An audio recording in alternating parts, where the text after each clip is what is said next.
Good morning, everyone. It is Fantabulous Friday. What a week thus far. Let's kick this party off. Good morning, everyone. This is Carol Sue, aka Naughty Boss, live with Two Sisters. Hey, good morning, everyone. It's Janice, aka Wellness Diva 5.0. And yeah, what a week it has been. I guess there's so many things I could say, but what I will say is, things happen for a reason, as we know, right? Some things are in our control, some things are not. And even when we put up signs, like literally signs, and maybe there are 3 or 4 signs with big letters and underlining with the shade drawn, that doesn't mean that somebody else may understand that. And I think through trial and error, patience, and I'm not going to lie, a little bit of frustration, you got to take a step back and say, okay, how can I make this situation better? So I am trying. You're so many times during the week, during the day. I think everyone should really stop and pause and think, how many times do I have to renegotiate, pivot, re-navigate my course of the day? And sometimes it's by the second, sometimes it's by the minute. Things happen, and you got to shift what you're doing. You got to shift that emotion. You've got to shift your physical being. Sometimes maybe you got to trying to be at 2 places at once, or trying to navigate and really micromanage sometimes. And nobody really likes to micromanage. I mean, I think there's actually some people that thrive on micromanaging. I'm not one of them. I'm a delegator, like you do this, you do that. Even this morning, John's, on his way to pickleball. And so I gave him a grocery list, and he's like, well, I'm like, yeah, no, I'm not doing it in the afternoon because it's too warm. I'm doing a lot of water therapy this morning. And no, you're doing it. And he was like, well, I'm all sweaty. But I go, well, take an extra set of clothes, renegotiate, renavigate, delegate. But sometimes when you're not afforded that opportunity and it still kind of falls on your shoulder is when, okay, got to take a deep breath, got to figure out how I'm going to get this done, or it's going to prevent me from what I was initially starting to do, whatever project it was, and now I'm going to deal with this project. So that does happen. And that's really, it happens every day. I think everyone can relate to that. And it's really about how you react to the renegotiation or the pivot of what you're doing. And sometimes we react well, sometimes we don't. But it is a challenge for sure. It is. And I am reminded of a little young man who graciously on his, I believe it was his first communion day, if I'm not mistaken, made 2 rings. And he said, one was for Gary and one was for me. And something about, I forgot how he put it. When you're stressed, think of me. And those weren't his exact words, but right. It was something to that effect. Yeah. So when I do feel stressed, you got a ring on. That's a good thing. I have a ring on, and a stone. He likes the stones too. Yeah, and it reminds me of just the simple gesture. The gesture that he shared with his great auntie about, look at this, it'll help you. Absolutely. And, we do need those physical things to sometimes get us through, a trying time, a renegotiation, renavigation, whatever it may be. But, we have to be mindful because it then does shift our emotion. And are we going to react well to it, or are we going to not handle it well and then later regret that we handle it the way we did? So there's all these layers. So the best way is try to get it on the first shot, but let's be real, we're all human. Sometimes it doesn't work out that way. So as I said, what we were chatting about yesterday about, really putting things that impact our wellness, our mindset into compartments to basically control the energy that we're giving out, or the energy that we're giving to something that is not really good energy. But you still have to validate it, but you don't want to dwell on it. You don't want to get stuck on it. So as we've talked about over really the last couple months, this in person and on our podcast, the mysterious explosions of manufacturers, farms burning, so many meat packing companies, fires, all these different things. And this past week, so been, I don't know, 50,000 or 5,000, I don't know what the number is, cows being destroyed or burnt from another fire. And then you have all these other different, what we call the alerts that distract our mindset that brings us. But I'm one to try to go after the alert that you don't get the alert on, if that makes sense. So the story that you don't hear about, the things that are kind of sliding through our lives that people are not paying attention to. So when stories started to break about the farms and the manufacturing and the meat packing plants and the grocery manufacturing plants, one explosion, and it's a process now. These did not all happen in 1 month. It's been probably about a year and a half that it seems like every other month there's another explosion or a fire, unsuspected, just all these weird things. But you know how you get that kind of that gut instinct that something's just not right. So then, of course, now we hear about the cows. Well, Lord and behold, while all you people were not paying attention, the FDA actually secretly approved, well, I'm not going to say it secretly, that's the wrong word, because they did approve it, just no one was paying attention. So they actually have, I'm just waiting for this link because I want to make sure I get my dates correct. The FDA has announced that real meat will be banned in 2024. And ironically, this particular story, and this is from a doctor, he said, evidence that, we've talked about it's pretty much out there. Everyone talks about this great reset. What does it really mean? We're not going to get into all the political ins and outs, but you know that when you follow certain dollars, they lead you to different avenues of different stories or different people. So apparently, Mr. Baitgate has been appealing to the Western world that eating real meat is a way, and controlling it is a real way to control the climate control effort. And now the FDA is saying that natural beef, so your cows, your natural beef production. Now, mind you, think of all the meat manufacturing plants that suddenly poofed in the air.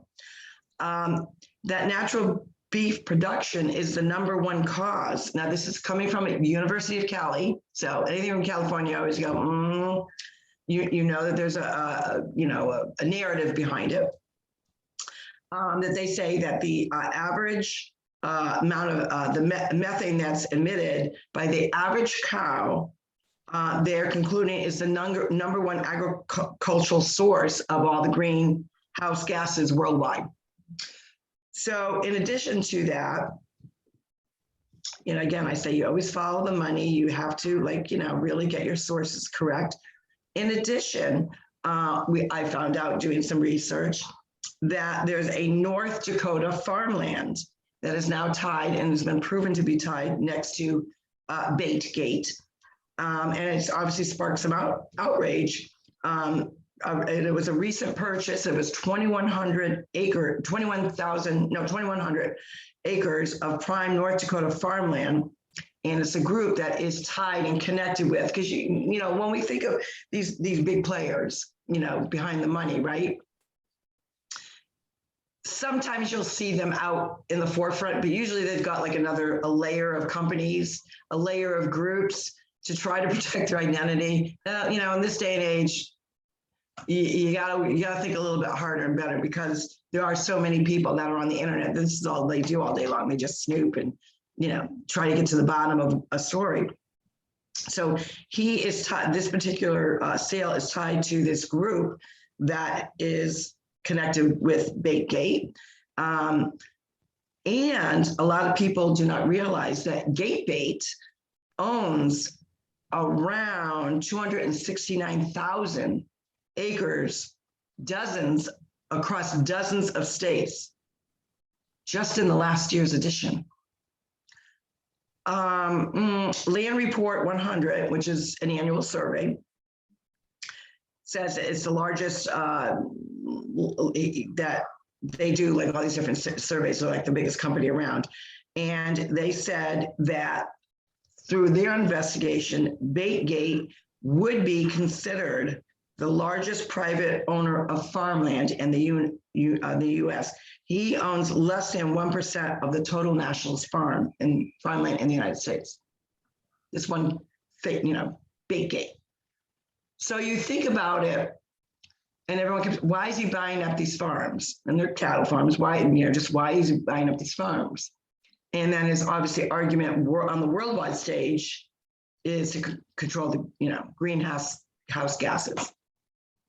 So with all of that being said, this is what is happening now. Lab meat, and it's, I can't even believe I'm saying this word. They're calling it cellular meat. And the production that started, it involves retrieving stem cells. Here we go with those stem cells from a live animal's muscle. Then they are cultivating them to make sure that there's like this nutrient-rich liquid. And then the clusters of these cells grow around a scaffold, which helps the tissue take on a desired shape, like nuggets or patties. So yes, the lab meat is set to hit the United States grocery shelves by 2020. And that was what they called a quiet approval from the FDA and the USDA. What do you think about them apples? On this Fantabulous Friday. Well, I'm going to ask you a question. Does my face and my body language give away what I'm thinking? Yeah, so for those of our viewers and listeners who can't see my other half, TwoSistas, Jan, body language right now, she ain't looking too happy. Now, I'm not a huge beef eater, so I'm going to declare that, and most people know that. I do more of a plant-based. It doesn't mean I don't eat beef, I just don't eat it very often. Like last night, I had an amazing, plant-based burger, and it was delicious, and had a vegan cheese on it, lettuce, tomato, it was just, to me, it's very tasty. And, there are some bad plant-based burgers, but there's also some really good ones out there. But I do eat beef occasionally. I do, like last weekend, we had that beautiful prime rib at our our aunt's and uncle's 65th wedding anniversary. And it was delicious. I didn't eat the whole thing. I ate maybe not even half of it. But the point being, so occasionally I will eat beef. I just choose to not eat as much of it. It's good to have once in a while. But I am not for a lab meat.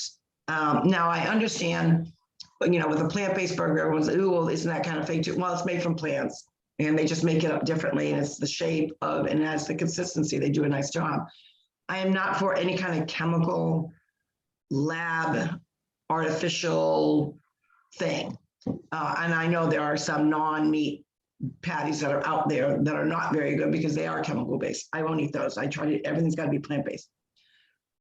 But I'm just, the actual word of cellular meat, because when I hear the word cellular, I think of a tower and I think of a cell phone. I think of radiation. I think of electronic.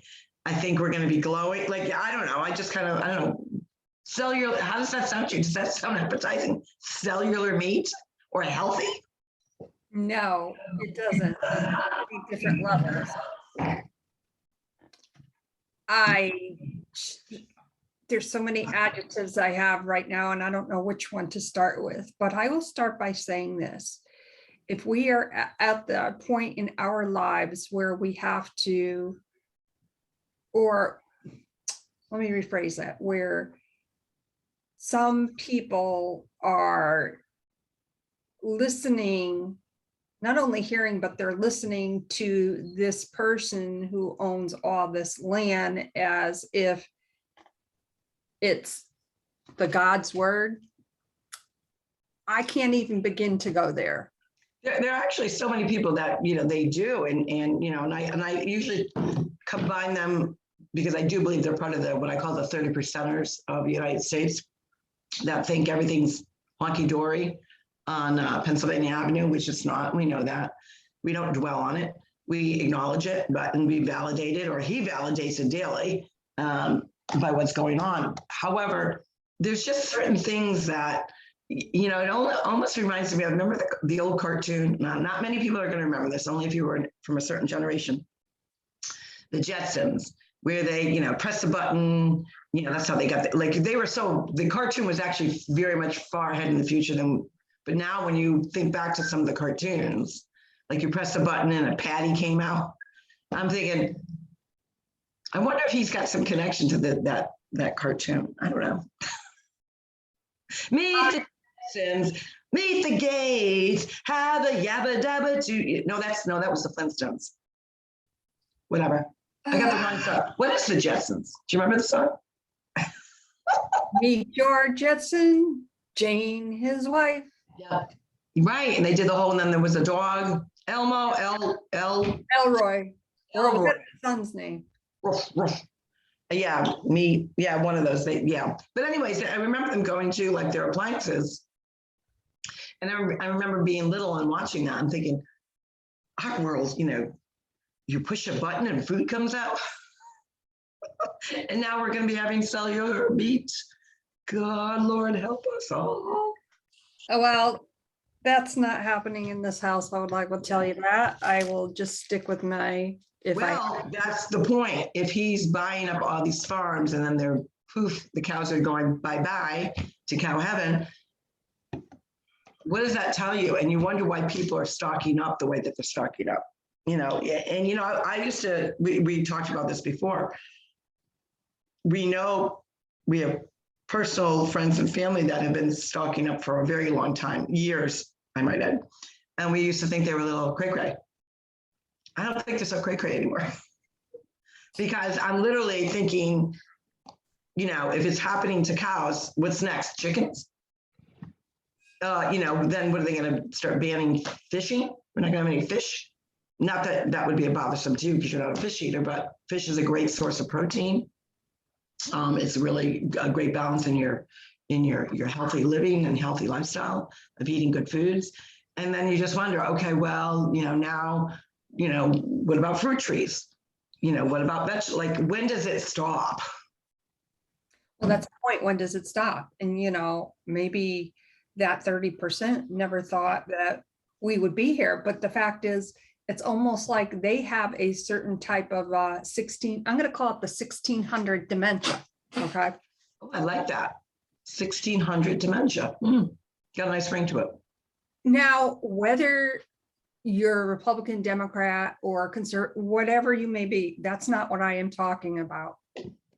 What I am referring to is what is going on. So you have to wonder, the 1600 dementia group, what news, where are they getting their information from? Well, that's the key piece. Like, you do wonder when there's so much, like we say, we're so inundated with alerts. And I think certain people get too caught up where the source is. Now, obviously, if it's a totally unreliable source, that's one thing. But I always say, even if you've got some sources that you think are reputable, look what the opposite side is doing. Mm-hmm. Sometimes you'll notice that one opposite side doesn't report anything. We know that. But there are other news outlets out there that are not, say, on mainstream media radar. And when you go from podcast to news source to experts, and they're all kind of saying the same thing, and I don't mean same thing verbatim, because we know there is a network that will have certain, what I call buzzwords, and they repeat it in every episode of whatever they're chatting about or reporting about. I don't mean buzzwords per se, but I'm saying that they're coming from maybe different perspectives, but the outcome or their reasoning or their storyline still focuses in on the same subject matter. There has to be something to it. So that's why I got a couple different news sources. The first news source is actually a doctor who's very much involved with the FDA, and his take on that. And then there was another news article, which again is not on mainstream media, but it's a fact. You've got different companies out there that they're on the watch for following the money. And if they see somebody that's prominent with lots of money, buying up something, it's newsworthy. So they keep, why are they buying it? Let's dig deeper. So when you think of somebody that started with a computer company like Microsoft, and then he went into the flaxinator business and owned the rights to a lot of viral things, which, why would somebody that owned a computer company now own the rights to viral things? I'm obviously changing my words for obvious reasons. And now that same person is buying up farms, and then on the flip side of that, there's meat packing, and it's not just one meat packing company. PS, do your research. It's more than one meat packing company that's been destroyed. And then, of course, now all of a sudden we heard about 5,000 cows being destroyed, or because the farm got burned up or something, whatever the story was. So again, it's we're not saying take our word for it. We always encourage people to do your own research. And I think for some, and don't spend your whole day doing it. There's a lot of people that do that.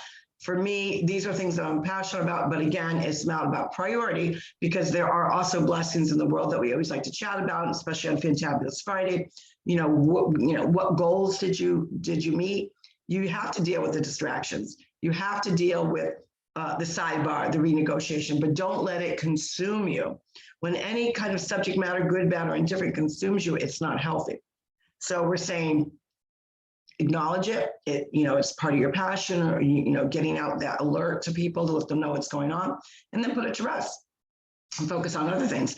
So this week for me, and then we'll go to you, and you share what you've kind of challenged over, what little milestones you went and received. Obviously, I've talked about my shoulder, hip, and knee.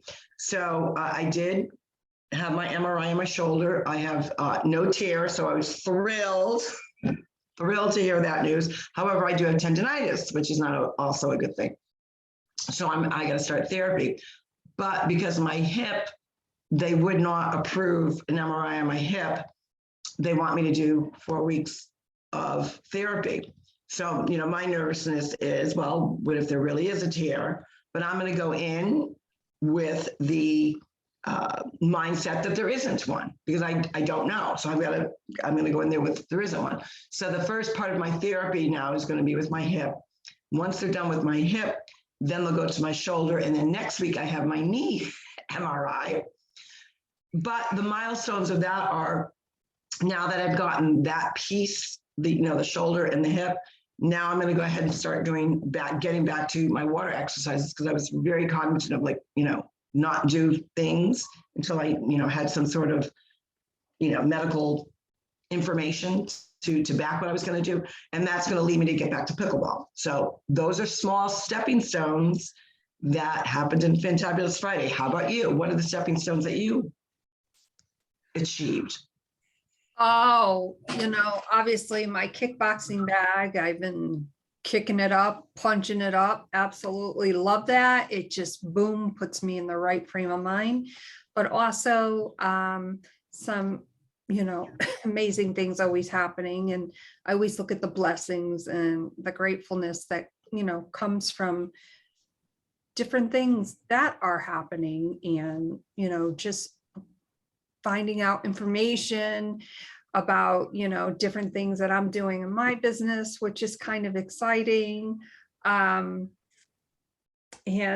keeping my calendar together and, just, I feel good. And I think that's a great way to end the week. Excuse me, next week, we have a guest on, her name escapes me right at the moment. And we also have a chat, a pre-podcast chat. You remember yesterday when I was talking about the guest who contacted Daphne. So yeah, we have a chat with her next week. So we're really excited about that.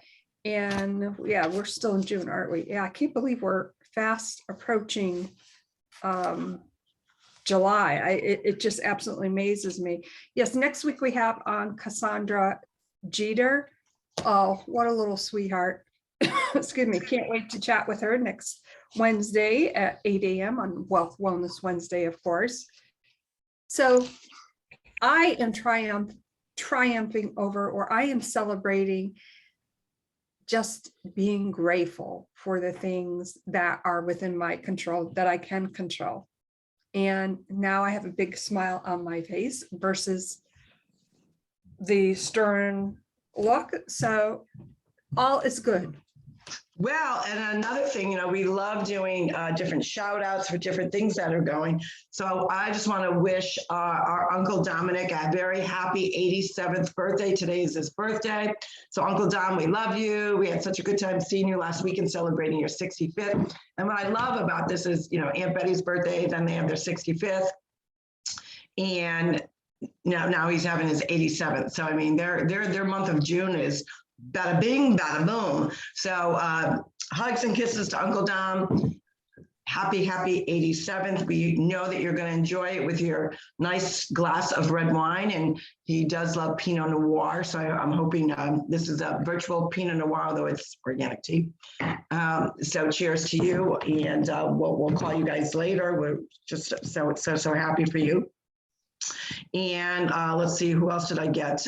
There was another birthday shout out, and it escapes me, but it'll come to me, and I'll just have to go wish them happy birthday. But it is Fantabulous Friday. This is a day to celebrate you, whether you're celebrating a birthday, whether you're celebrating a win, whether you're celebrating, I decided, I'm just going to start, I'm hearing all these different news. I'm going to take that leap of faith and start doing some investigating so I can be in charge of my life. That is a milestone. Whether you're starting a new health journey, whether you decided to implement some new exercises, or whether overcoming an injury, or you're not sure what the injury is and you still just said, you know what, I'm worth it. I'm going to do what I can. That's the whole point. Don't quit. Do what you can. And all those little milestones throughout the week, they add up. And this is the day that you say, hey, you have that conversation with yourself in the mirror. You did a good job, or you diverted from a cuckoo situation, or you, instead of being so stressed, you were mindful of how your mindset was and you took a step back and maybe played some great music, got your energy. And it's really about prosperity. It's about abundance, it's about goodness and putting it out in the universe. Because we know for a fact that objects and or emotions have like a little power to them, little energy, little particles. So we want to make sure that we're putting out good vibes. It's good to recognize different subject matters, just don't dwell on them. We don't want you to do that, because that will take you to a place that you're just going to go from one rabbit hole to the other. And we've done it. We know you've done it, meaning our audience. So we want to make sure that you really go into the weekend with that mindset that, oh my God, I'm so proud of myself. I did this, or I'm proud that I got that done, or hey, I finally cleaned out that damn closet that was like crap was falling out of that every time I opened up the door. So whatever your milestone that you did, share that with us on our website. Let us know how you got through some of your challenges and where those challenges led you to bigger milestones of something even better. So with that, we wish you a great weekend. Again, happy birthday to Uncle Dom. And have a great weekend, guys. And we will see you on Monday from Monday Mindset. And guess what? We get to do this all over again. Take care, everyone. Bye-bye. Hi, everyone.